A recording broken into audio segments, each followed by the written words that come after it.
خاطرات ترسناک شما، قسمت دوم. ساعت تقریبا 3 شب بود و در حالی که توی اتاقم تنها بودم داشتم ریلز نگاه میکردم. ناگهان در همین حین صدای کلید در رو شنیدم که انگار یکی از خونه رفت بیرون. تعجب کردم و با خودم گفتم این وقت شب چرا خانوادم باید برم بیرون، و رفتم تا در رو چک کنم.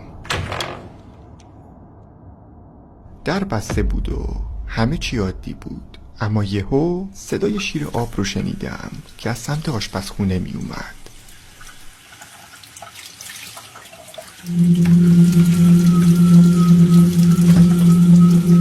واقعا جا خوردم. مامانم رو دیدم که در حال شستن ظرف بود.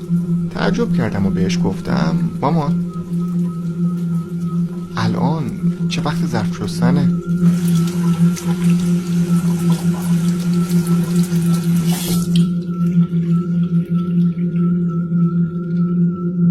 چند بار صداش زدم ولی بازم بهم جوابی نمیداد که یهو چشمم افتاد به دستکشایی که مامانم همیشه به خاطر حساسیتش عادت داشت اونا رو دستش کنه، ولی این بار دستش نبود.